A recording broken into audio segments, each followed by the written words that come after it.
Hello, and welcome back to the Nicolas Cage podcast. I'm still not sure about that name. It doesn't roll off the tongue like the Adam Sandler podcast did. But anyway, welcome to the Nicolas Cage podcast. The podcast where we talk about Nicolas Cage and his career, and we take a little bit of a deep dive into his career, his eccentric personality. And with me, as always, is my friend and trusted co-host, Christopher. Hello, everyone. Hello, everyone. And this second episode, we are talking about what I heard people say was his first movie, which it isn't. But we're talking about Rumblefish from 1983, which is was that the same year as Valley Girl? It's the same year, so maybe this was released a few months earlier, maybe? That could be it. That could be, or that it was shot first. Yeah. No, it can't. It couldn't have been. It couldn't have been because we'll get into that. We're already. I don't know. I don't want to say creating lore because it's a real person, but it's still. Because if you look at his teeth in this movie, he's got them fixed. That was a thing with the last movie. That was the only movie he ever made before he got his teeth fixed. But it still could be just release dates. I mean, we could check it out. But yeah, that's true. But he must have shot this after Valley Girl. yeah. So yeah, it's Rumblefish, written and directed by Francis Ford Coppola, which is his uncle, I think. They're related somehow. Yeah, I'm not sure either. In what way. I'm not sure. I just know that they're related. I think it's his uncle. But he's billed as Nicolas Cage in this. I think he's only billed as Nicolas Coppola in Fast Times at Ridgemont High, a movie we won't be talking about, at least not in the near future, because he's only in like one scene. We also could kind of skip this one because he's not really in the movie that much, even though they make a point of like mentioning him in the trailer. Yeah, he's only in a few scenes. So yeah, but he's a pretty he's one of those important characters for the plot, but he's not really developed at all. But that's true. That's true. He has a big part in the narrative, so to speak. Yes. And just checked out, Valley Girl was released in America then 29th of April, Rumblefish 7th October. So okay. So they come out 7 year, but Rumblefish technically was released after. So the documentary I watched, some of the people involved with the movie lied. They straight up lied. Okay, why? What do you mean? I think it was the production designer on Rumblefish was like, "Oh, this is Nicolas Cage's first movie," because they were doing like an interview like 5 years after or whatever. Oh. So yeah, this is a liar, and we know. Good to know. Yeah. No, but it's Rumblefish. It's a story about Rusty James. It's hard to forget that name. Who's kind of a not really the leader of a gang, but he's kind of taken over after his older brother, Motorcycle Boy, left the local gang, and he's they're roaming around, longing for the days of yore when there was a bunch of gangs roaming the streets and they could fight. That's it, basically. And Motorcycle Boy comes back to town and they try to do stuff. Yeah. This isn't really much of a plot-driven movie. I gotta say, I when the credits were rolling, I finished it. I watched it today. And I said out loud, like, I didn't get it. I didn't really get it. I got some of it, but... Had you seen the movie before? No, I'd never seen it. I barely heard of it. Oh, okay. Up until, like, a year ago or something. So, and what was your... what did you think of it before you started watching it? Before, I thought it was going to be, like, I don't even know. That it would be similar to the movie Francis Ford Coppola did the same year. Which Outsiders. I've only seen parts of, but yeah, Outsiders. Oh, I've never seen that movie. I know of it, but I've never seen it. Yeah, I've never seen the whole thing. I've only seen clips of it. But that's more of a straightforward, like... Similar... It is a similar story about young punks, basically, hanging out. But it's more straightforward. Written by the same author, because Rumblefish is based on a book by S.E. Linton, something like that. Oh yeah, I think it's the lady who wrote Outsiders as well. Yeah. So I read somewhere that it's not from Francis Ford Coppola. It's more what people think that Rumblefish was his way of keeping being him and being sane while doing this straight up teenage money movie. Because from what I've heard is because he made Apocalypse Now before this Outsiders. Yes. And then he was a lot in debt because of that movie. Yes, because that movie was a disaster. Yeah. And it's a good movie, but it was a disaster to make, yes. Yeah. And so he accepted Outsiders more for the money, but he wasn't really happy about it. Sure. He just needed to pay the bills. And yeah. Rumblefish was a side project he did just, as I said, to be sane and to keep his artistic integrity in some way. And he needed to get his artistry out of the way to make this money movie. That's at least the theory I heard. And I can definitely see that because it's not a it's a very strange. It feels strange. It's almost like dreamlike the way it's shot, and even the way some people talk. The fact that it's in black and white.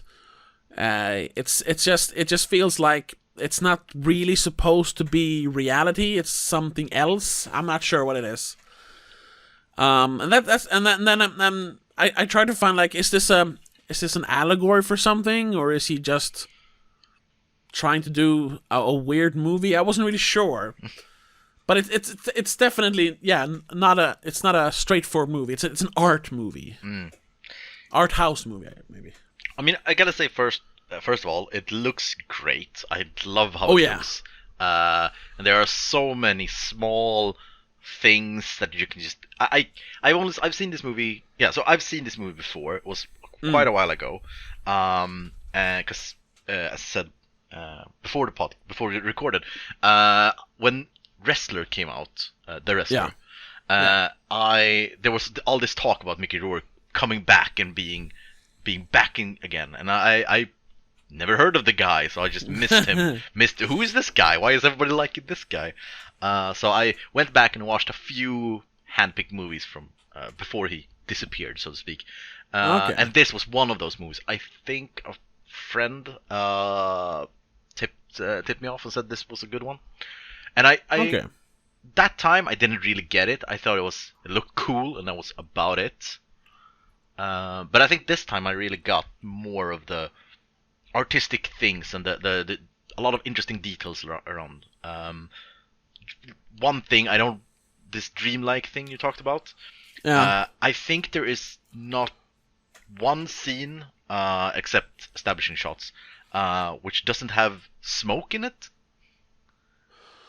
That's probably true, yeah. Yeah, and a lot of these things that you always see smoke. It's maybe not in the foreground, but it's always smoke in every scene to get this dreamlike and this not really reality vibe. Yeah, and the big one for me is the clouds. Whenever you see the clouds, they're moving very fast, and it almost looks animated. Yeah. So you get the feeling like, and all the alleyways and the streets, it all feels except for the scenes when they're on the other side of the bridge, when they're dancing. The rest of the scenes feel very claustrophobic, even when they take place outside. So you kind of get the feeling that's almost like, and because of the sky, like it's a skybox, like in a video game, it's almost like they're in this confined space, which kind of fits with the theme of the movie. I guess one of the themes of being stuck. And the thing that the movie is black and white. I think that's also one of those, because there are colors at some points throughout the movie. Yeah, the fighting fish. And at the end. And once when he looks in the reflection of the car door. Yeah. And I think that's some way one of my interpretations. I haven't really thought it through, but I think it's something around that there is no color because there is no direction, and when color appears, that means that the character that we're at that moment following has a direction, has somewhere to go. When Motorcycle Boy sees the fishes at the start of the movie, he has this idea where he's going, and he's going to the fish. He's gonna do this fish thing. Yeah, and it's the same time at the end where he, what's it called? Rusty James. You're right. How did I forget the name? Rusty James. Rusty James, where he sees his reflection. I think that's also, he now has a purpose. Follow the river. Yeah. I think that's one of those interesting details. Yeah, and I also I don't know who said it. I think it was the cinematographer. I forget his name, but he mentioned that the fact that it's black and white helped, like, I don't know. He mentioned like it helped to convey emotion, which I didn't. It made sense when he said it, but I'm paraphrasing. Oh. Yeah, but that's why they chose to shoot it in black and white. Yeah. Another interesting thing that I also read about is this movie is since it is black and white, or maybe because it's black and white, it's a lot of dependency on shadows, and the movie is a lot about shadows in a way. Yeah. And an interesting thing is there are a few shadows that is actually painted on the set. Yeah, I heard about that. Yeah. Couldn't get it as the shadow they wanted, so just painted a shadow. Yeah. And that's another thing that makes the movie feel it's like it's staged, like it's fake, like it's not reality. A lot of dialogue, and like I mentioned, the claustrophobic setting of every scene, but also that some of the sets feels kind of empty. Like, I don't know what they call it, Benny's, the bar where they hang out. The billiards pool, the pool hall, whatever it is. Yeah. Where Tom Waits is the bartender. Yeah. Benny's the area, billiard. It's billiard. Yeah, right. Yeah. Benny's billiard. Yeah. The area around the pool table or the billiards table, it feels very empty. It kind of looks like a set on a stage. And the big fight scene in the beginning with Biff something, the guy with the knife. The fight feels like overly choreographed almost at some points, like it's done on a stage, which is something that it added to that the dreamlike feeling for me at least, and I appreciaed that. Yeah. So you said you don't know what you didn't get it. Yeah, I wasn't when the movie was over. It's like I got some idea of like. But I wasn't really sure what the intent of Coppola was when he made the movie, because it's obviously not just a straightforward story about a gang. It's something else. It has to be something else, and I'm not really sure what that something else is. Do you have a theory or an idea or something? I have several. I don't know. I haven't looked up anything about it, but I didn't look much. I looked a little bit, but I didn't find anything. So. One idea is Rusty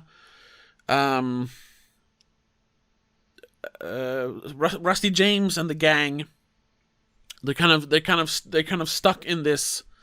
They're stuck in this town, wherever it is. It's shot in Tulsa, Oklahoma, but they don't mention that, so I don't think it's supposed to be. Especially Rusty James always talks about, it was much more fun, when the gangs were around and we could fight the gangs. And it was better, and everyone's saying it was better when Motorcycle Boy, his brother, was around. And then when Motorcycle Boy comes back, Rusty James thinks, they're gonna rekindle the good old times, but Motorcycle Boy isn't the same anymore because he's been in California, and something has changed him. And I get the feeling it's partly about growing up. Especially since a lot of the actors were still pretty young when they shot this. What's his name? Who plays Rusty James? Matt Dillon. Matt Dillon, right. Matt Dillon was like 19, and Nicolas Cage is around the same, like 20 something, I think. Same thing with Chris Penn. It's the same old, played B.J. Jackson. Criminally underused. I liked him as an actor. Yeah. But they're all pretty young. And I mean, even in the first scene when they're hanging out at the bar, Rusty James doesn't ask for a beer. He asks for a glass of chocolate milk, Benny. And it's just, I feels like have you seen the movie Alpha Dog with No, I don't think so. What the fuck? Justin Timberlake is in it, but he's not, just a bit part. No, it's a movie about. I haven't seen it. It's a movie about the son of a like semi big time gangster who has his own little gang that he's running, but they're basically like high school age. They're like between 16 and 18, all of them, and they're basically playing gangster until something real happens. Someone gets hurt, and they have to deal with it for real. It's like all of a sudden, like reality hits. And I got a little bit of that in this too, except for that reality doesn't really hit until the very end, when spoilers, Motorcycle Boy dies or he gets shot by the cops. Yeah. So I got the feeling that Motorcycle Boy, when he comes back, he has grown. He is older already, but when he left, he was still a boy. Now he comes back, and he's seen what it's really all about. So that's why he's kind of aloof. He's kind of distant. Throughout the movie, that's one of the ideas I had about like not growing up, I suppose, or not wanting to grow up. Yeah. Another one was, and I'm guessing that's just because Coppola made a war movie before this. It's about like PTSD, that Motorcycle Boy comes back from the war, and he's seen some shit, man. But I'm not. That's about it. But he's only gone for 2 months, so that doesn't really make sense. And then one is that they're all, for some reason, like they're stuck in like purgatory, and the only one who knows that is Motorcycle Boy. That's why he wants to die, so he can get out of there. I mean, that's a classic. It fits on most artistic movies. That is purgatory. Yes. So yeah. Yeah. And none of these ideas, I don't know, doesn't really work 100%. That's why I didn't really think. I don't think it's actually one of these ideas. But that's just kind of what I got out of it. Yeah. So my takeaway from the movie this time around is not that Motorcycle Boy in any way have changed. That it's Rusty James realizing that his idea of his brother is wrong. Okay. That Motorcycle Boy has always been this guy. They say that when they talk at the bar with their father, that him, Motorcycle Boy, he can do whatever he wants. He's a smart guy. He's very capable. He can if he only sets his mind to it, he can do whatever he wants. But he doesn't want to do anything. He hasn't found anything that's for him. And I think that's how he always been. So these gang things that there was just something to do because he hadn't anything else to do. And he says also it was fun for a while, but then he got bored of it.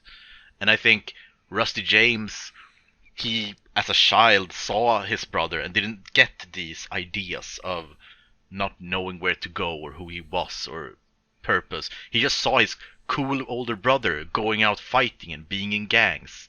And when Motorcycle Boy left, Rusty James thought, well, I'm gonna do that. I'm gonna be as my cool older brother. I'm gonna take back the streets and start gangs. And as you said, they started playing gangs, and then Motorcycle Boy reappears or comes back, and then there's this. Now they're on not equal but more equal footing. Now Russ James can understand what Motorcycle Boy says, even though he doesn't want to.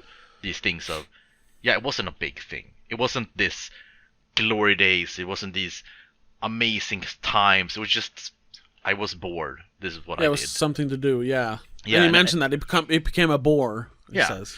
And I think that's more of the movie of growing up and having this idea of someone, an older brother, a father, a mentor, whatever. You have an idea of this special guy who is larger than life and knows everything and is the best, and then how that crashes down when you meet them when you're older. And I think that's more of the theme of the movie. And then also this power dynamic that So Rusty James is kind of a stupid guy. Yeah. Smokey is Nicolas Cage, right? Or Smoke? Yes. Smokey. Yeah.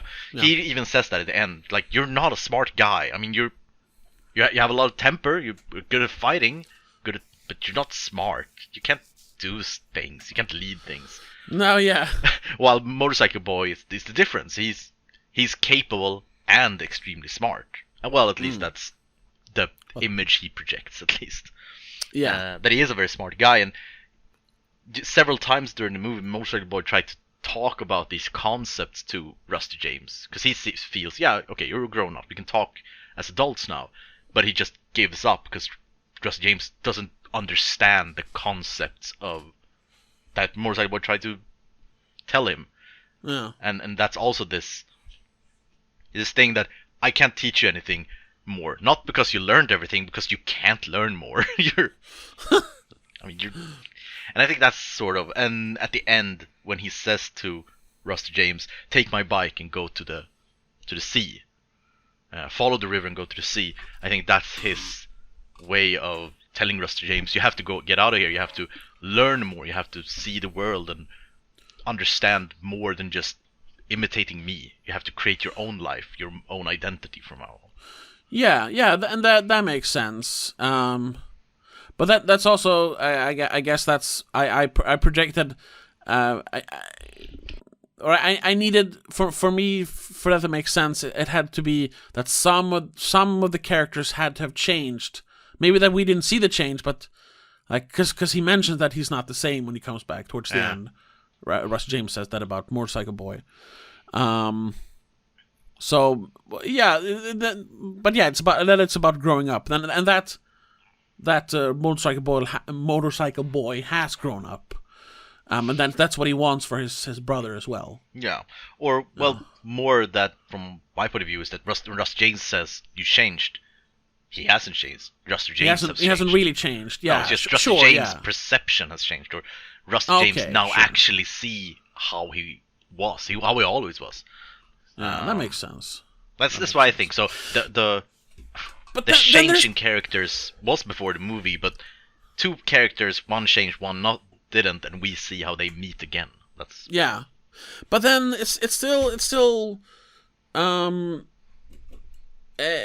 there's a question of, or at least I don't know, maybe it's me interpreting it differently.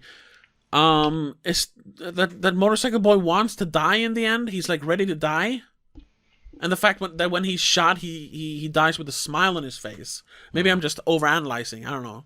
I think that was more or less that as his father said, he was a man in the wrong age. He couldn't be happy. He couldn't find anything that he wanted to do, and so he just sort of gave up. That's how I saw it. That he just said, "Well, I tried doing the gang things. I tried going away to Los Angeles to find something to do." But I just ended up here again with no wants or goals in my life. So what's even the point of staying here? Maybe I could help or change my little brother, but that didn't work either. So fuck it. And yeah, again, that sort of breaks the theory of that color has a purpose, because that means Motorcycle Boy knew this the second he came back to town, because he said they're fishes in the beginning of the movie. Yeah. Or if that's maybe just a clue for us. I think it's more supposed to be a clue, because we do see the fishes have color even before Motorcycle Boy is there. Yeah. Because we see them early when they're walking away from the bar, before the fight, and they walk past the pet store, and you see the fish in the window, and they have color then. Yeah, maybe it's like a sort of a Chekhov's gun thing. That remember this is going to be important later. Exactly. Sort of one of those things. Maybe. There's also this thing which I didn't get, and I think you can find a lot of theories and interesting things about it, but I didn't understand it. The talk about Motorcycle Boy not seeing colors and being deaf. And there was also a theory that I was thinking about, but couldn't really make sense of it, that we see the world as Motorcycle Boy sees it. These long shadows and this soundtrack who just gets on and off all the time. It's really weird sometimes, and it's really happy sometimes. It's really schizophrenic soundtrack. It's good. It's really good, but it switches very fast.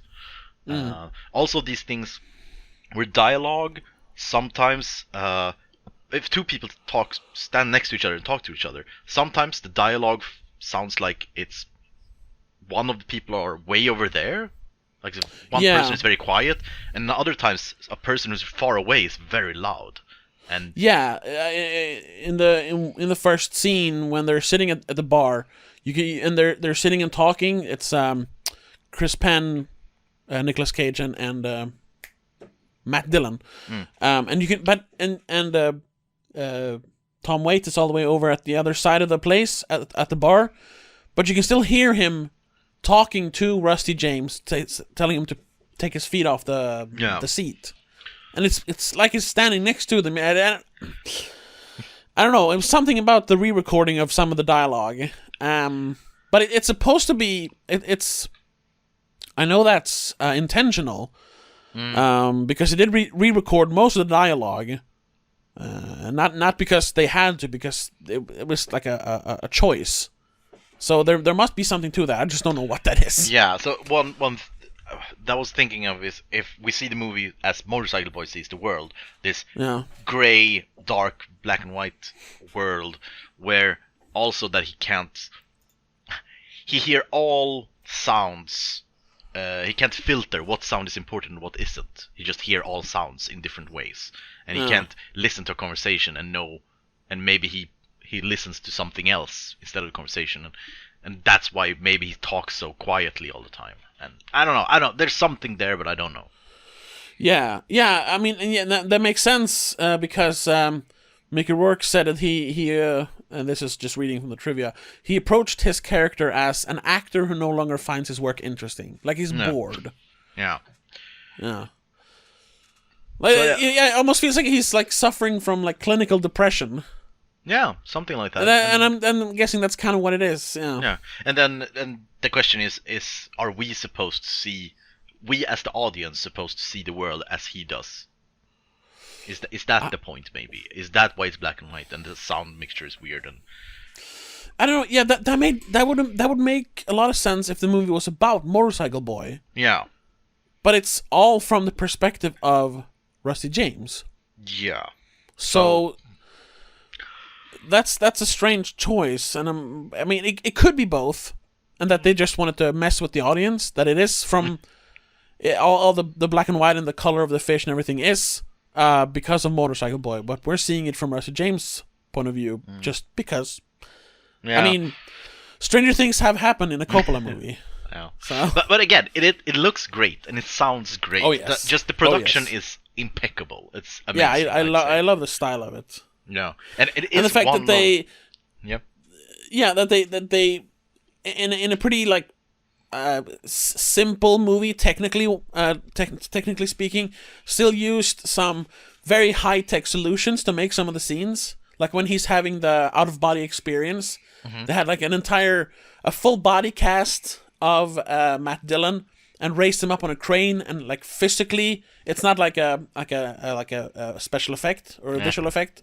They're literally lifting him off the ground without wires, which was this huge, like, complicated shot, which doesn't really fit in the movie, but we gotta do it because, you know. Yeah, and it doesn't really do anything. I don't think anything would change if you just cut it out. But it looks cool and it's weird, so go for it. So why not? But I gotta say, the opening fight scene, or the fight scene at the beginning of the movie at least, it is one of the greatest fight scenes in a low-budget movie, like, ever. Yeah. It's just frames. The framing in this movie is also impeccable. Most scenes, you can just take a still and you can read exactly what's going on. Yeah. The relationship between every character in the scene and everything is great. And yeah, I think that's again with the fight scene. It's a very, very low tech, just two guys more or less fighting, but because of how it's filmed and framed, it feels really intense and cool in a way. Yeah, and the fact that it is so heavily choreographed, and like you said, every scene like it feels like impeccably staged.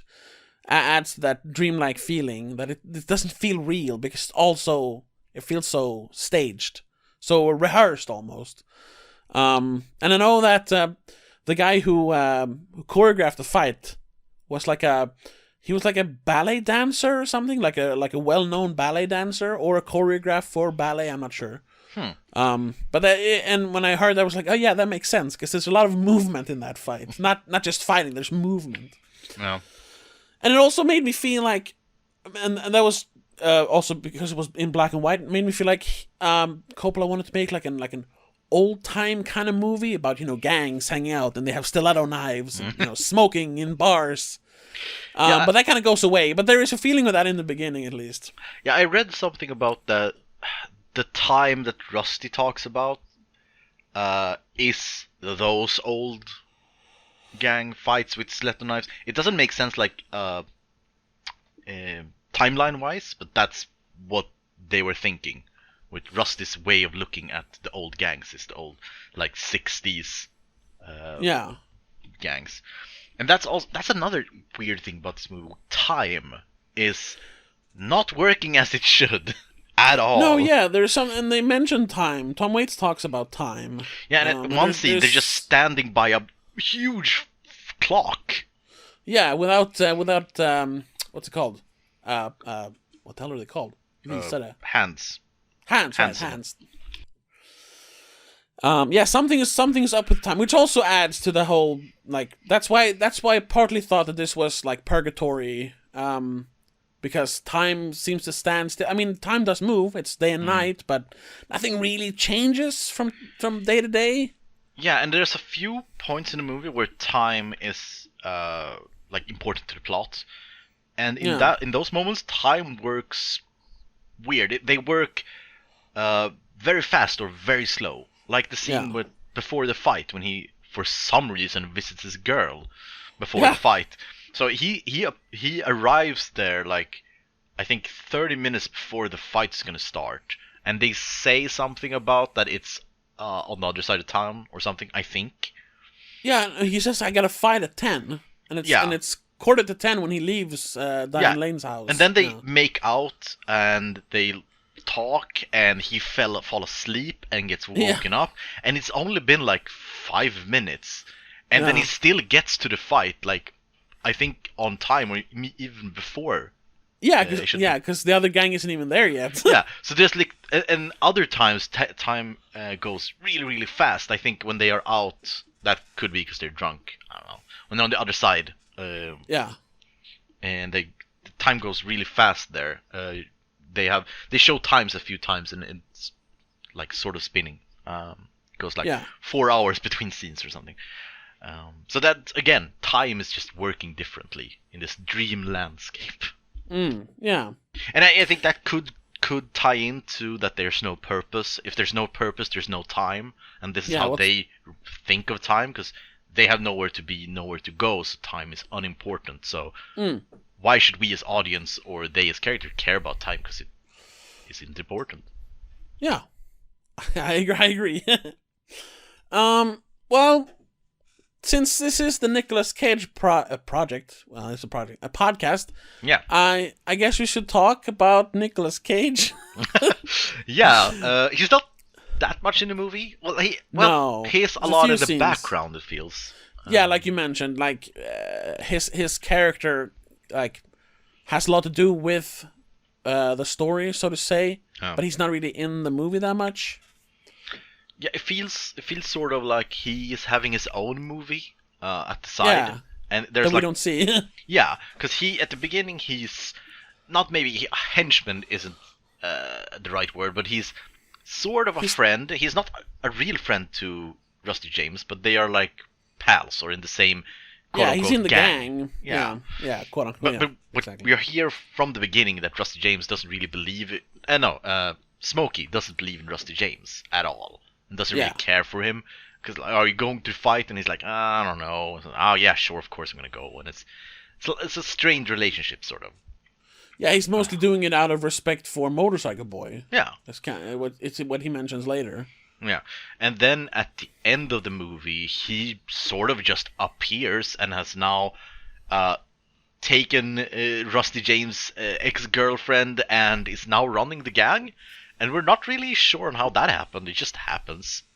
Yeah, he's gone for a long time. I thought I might have like looked away or fell asleep, and I was like, when did all this happen? Yeah. So I mean, he went off and had his own adventures where he gathered the troops and had this big thing where they decided to kick out Rusty James and make him the leader, and yeah, but we don't see any of that. Yeah, and that also kind of ties into this whole thing about growing up. Like most of the other people in the gang, they disappear except for the Steve guy. Steve, right? Yeah, the one who doesn't really seem to fit in, but he's like their oldest friend or something. He was friend with Motorcycle Boy before. Like the rest of the gang, more or less disappear from the middle of the movie, and then they show up in the very end when Motorcycle Boy dies. Yeah. But it also adds to the whole thing that it's Rusty James who can't move on. Basically, he can't grow up. Yeah. So that could be it. They're trying to distance themselves from him. Yeah. They're just hanging around because they liked Motorcycle Boy, but now they got to do their own thing. But I really think Nicolas Cage did a good job. It was a solid job. Oh yeah. He didn't have much to work with, but you bought it. You bought his the subtle relationship between Rusty James and Smokey. It comes through without me actually saying it. So when at the end he says, "Yeah, I got your girl and I got the gang, and you're never meant to be a leader. We only followed you because of my Motorcycle Boy." You buy it. You say, "Yeah, that makes sense. This is the guy who would take control of the gang." Yeah, and I saw a short little snippet from the set when they talk about his character, and even though he's in like 3 scenes, he's like, "Yeah, I took inspiration from I don't remember, Iago from it's this character from Shakespeare who's he's a traitor." And this thing from Machiavelli, and it's like, okay, guy, like, see, he takes this role very seriously, even though it's not very big. No, but this is his road to the Oscar, so of course he's gonna take it seriously. Yes, he's exactly. Gonna get an Oscar. That's the point.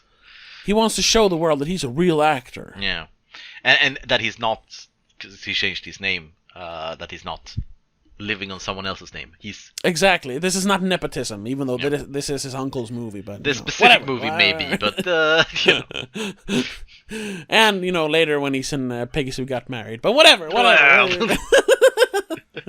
Hey, a little nepotism isn't always bad.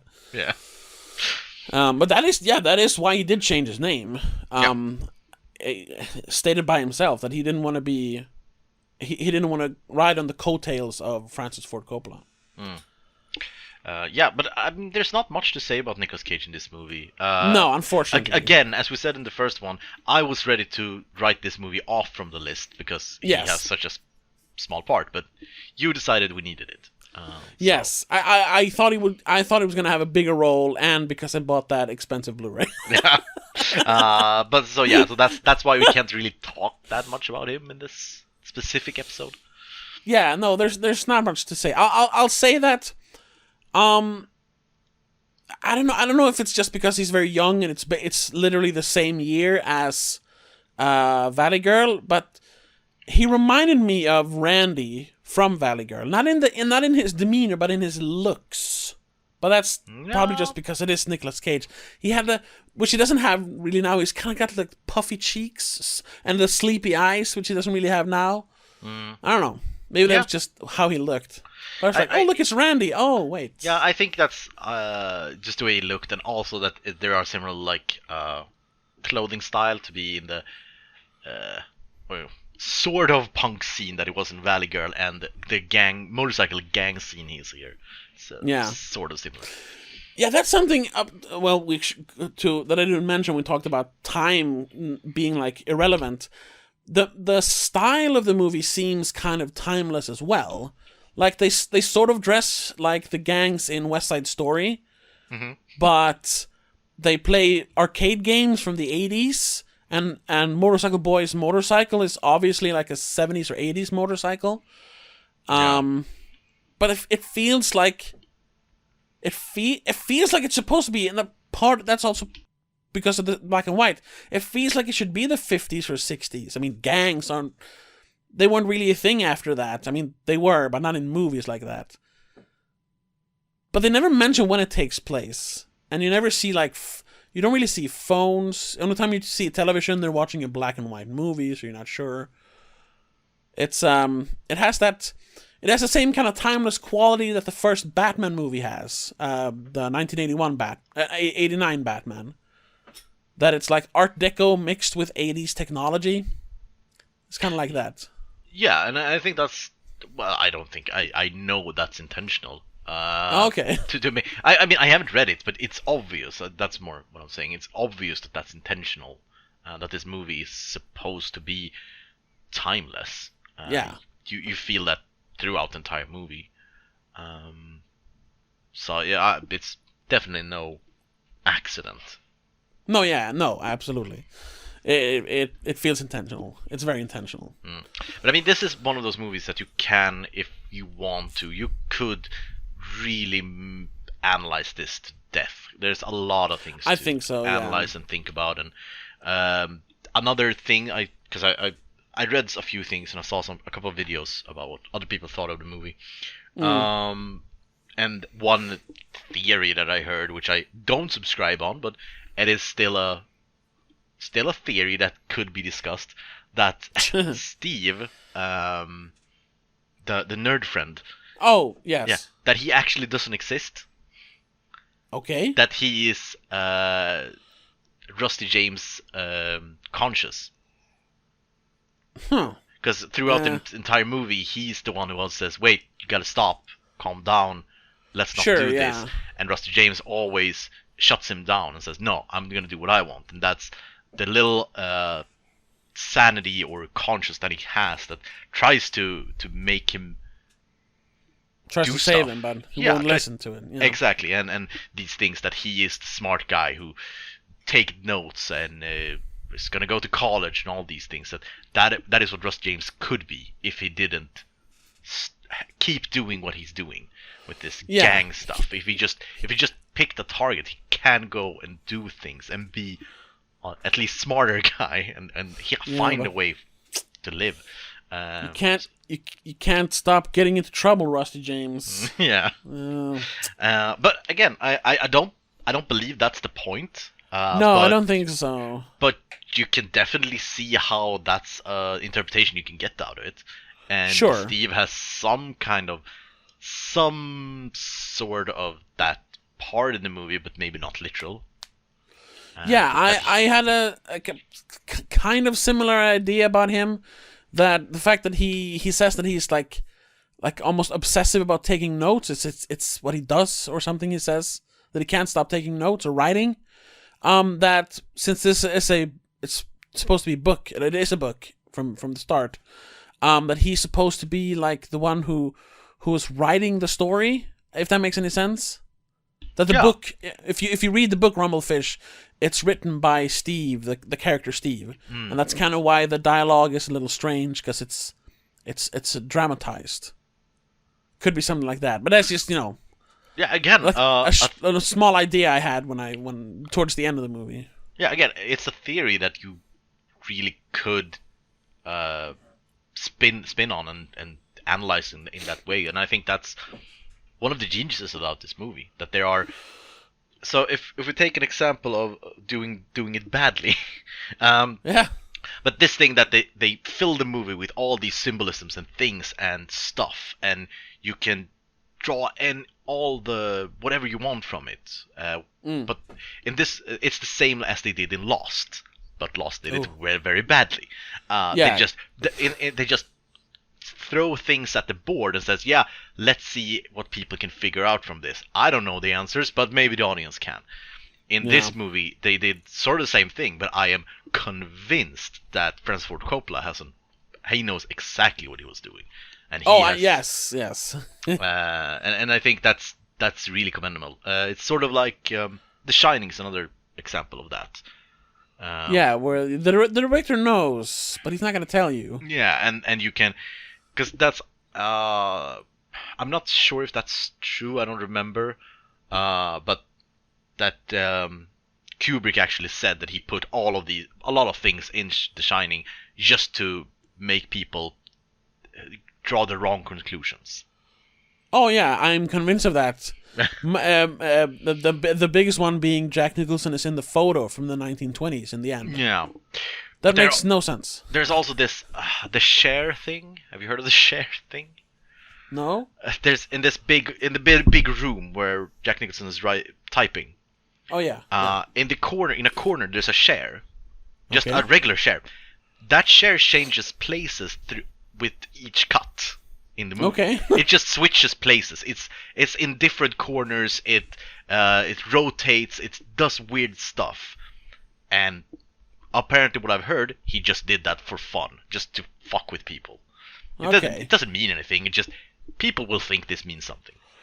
Yeah, I actually saw a movie that did kind of the similar thing. It's not on the level of Shining, but it's a good movie called The Empty Man. I don't know if you've heard about it. No, not heard of it.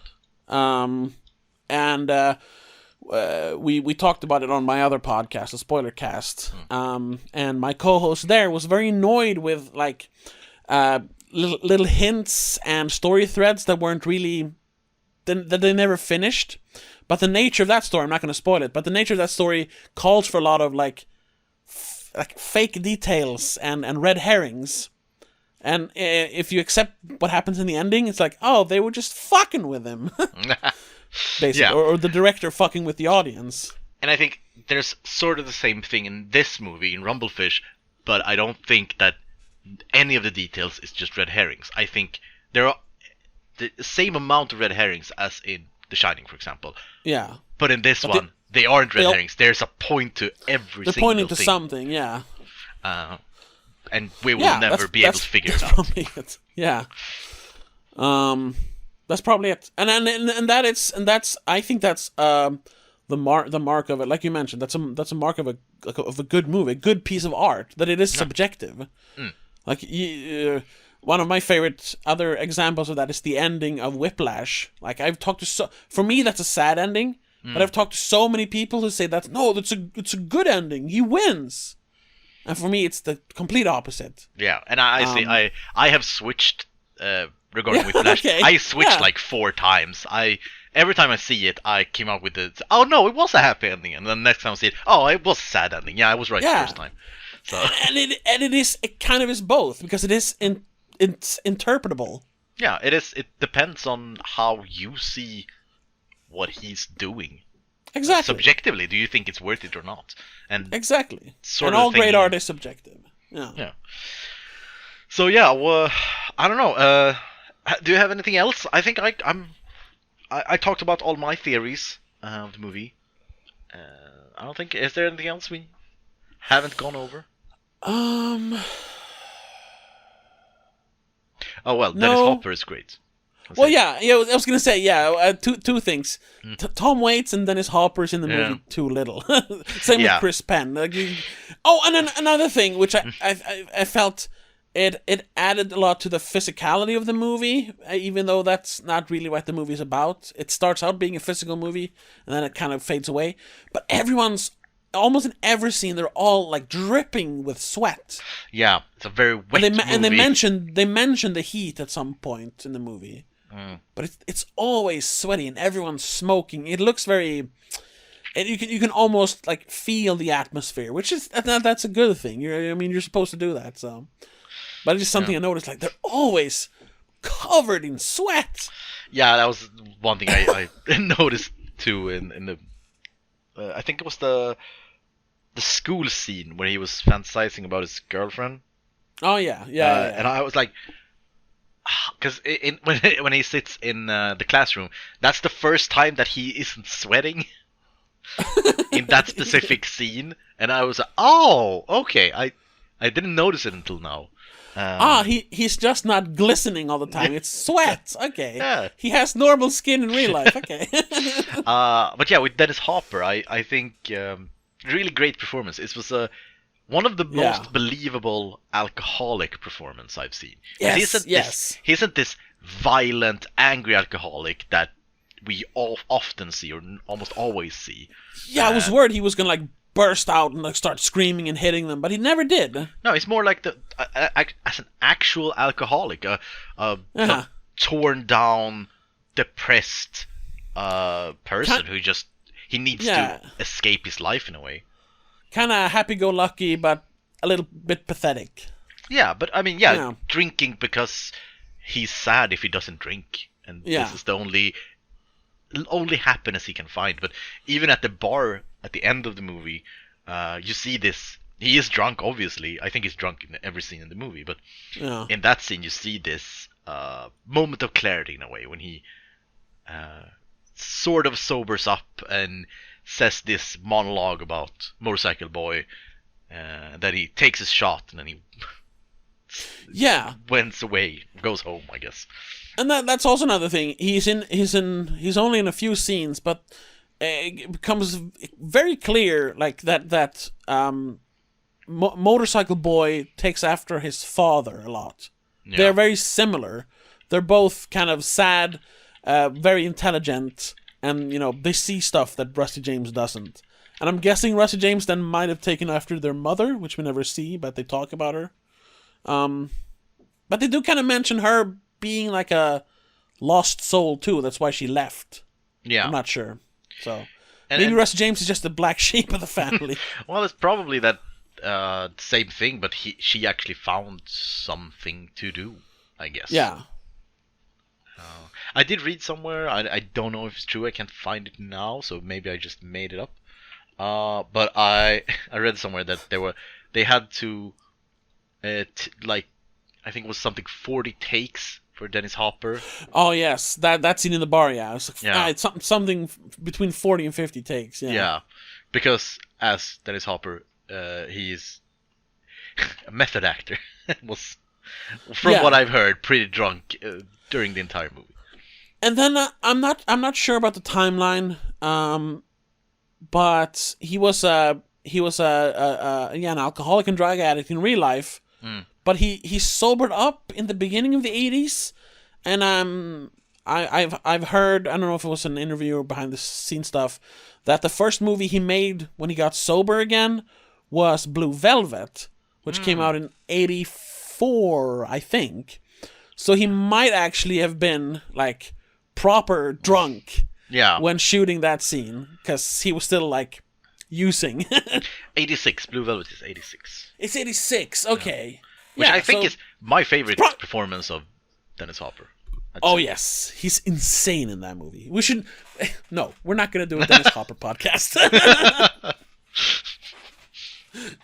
I had a moment there where... We just started this one. We have 2 years of this first.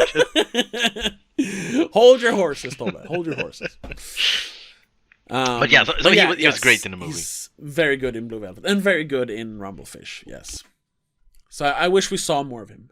Yeah, and Tom Waits is, as usual in movies, Tom Waits. So. He's Tom Waits. And I think quirky guy spouting spouting wisdom disguised as nonsense. That's usually what he always plays. And sounding really cool when he does it. And I think he's just in the movie because he's friends with Coppola, because he was in another movie with him called like Big Time or something before this, which flopped, but he was in that movie, and I think he made the music for that movie, or some of the music. Oh yeah. So that's probably why. But yeah, Tom Waits should do more stuff. He hasn't released music in like 10 years. What the hell? Anyway, let's not talk about Tom Waits. Let's finish this episode, because I think we're both we got everything out, I think. Yeah, I think so. Yeah, this is it's definitely a movie I'm gonna rewatch to like try and figure more of it out. Look at the movie now that I know this, because as I said, I saw this very long time ago, and I remember the movie quite vividly, but I didn't remember which movie it was, what name it had. So now that I know that it was Rumblefish that I saw, I'm definitely going to rewatch it. Oh yeah. So, but we gotta rate it. Yeah. What do you think? Did we do it 1 to 10 scale last time? Yeah. That's it, right? I got to write that up actually. I'll give it a strong 7. I think I gave Valley Girl a 7 as well, but it's a different kind of 7. All right, so okay.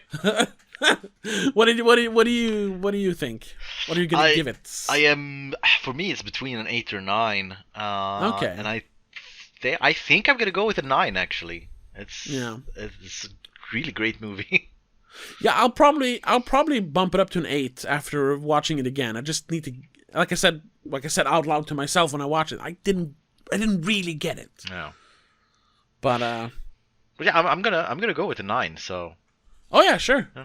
So last week you gave Valley Girl 7. I think I gave Valley Girl a 5, right? 5 or yeah. Well, week 6, but basically 5. Yeah. Yeah, right.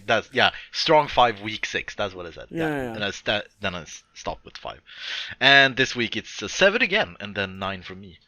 Yes. So let's see if next movie is a 7 too for you. Well, let's see. What do you have the? Yeah, next movie is the sheet. Racing with the Moon. From 1984. Right. Yes, I saw the trailer for that one.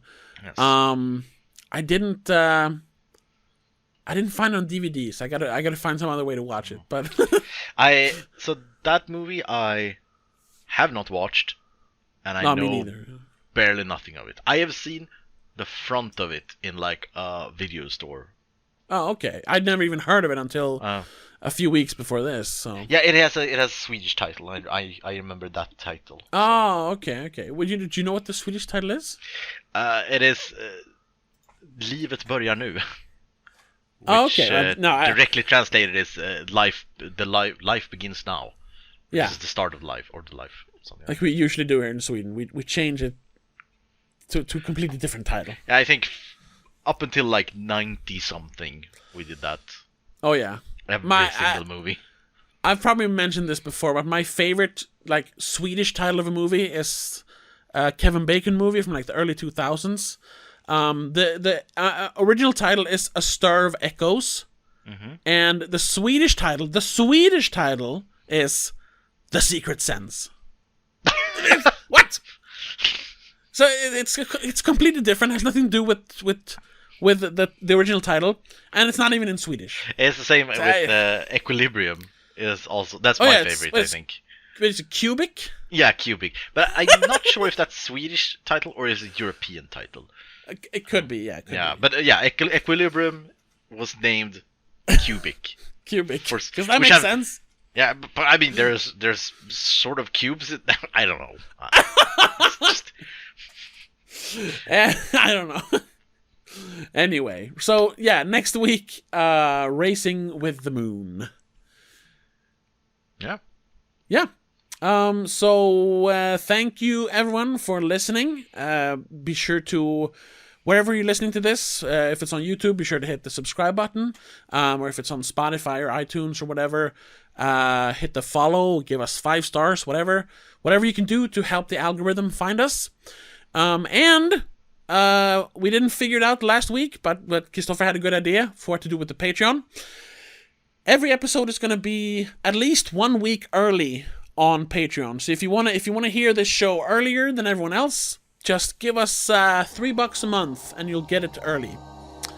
There might even be more perks later on for the higher tiers, but I'll have to figure those out. But if you want the show at least a week early, check us out on Patreon. And you'll also help us keep the show going, of course. But that's going to have to be it for this week. Once again, thank you for listening. Check out Racing with the Moon so you can follow along next week. And we'll see you then. But until then, have a good one. Bye, everyone. Bye. Madness in the Method is part of Please Don't Make a Scene. The show is produced by Tobias Vedén and executive producer is Annika Vedén. Original concept by Christopher Billén. The show is hosted by Tobias Vedén and Christopher Billén. Sound editing and mixing is by Tobias Vedén and Christopher Billén. A huge thank you to all our sponsors over on Patreon. Rasmus Jonsson, Lara Kinney, Mom and Dad.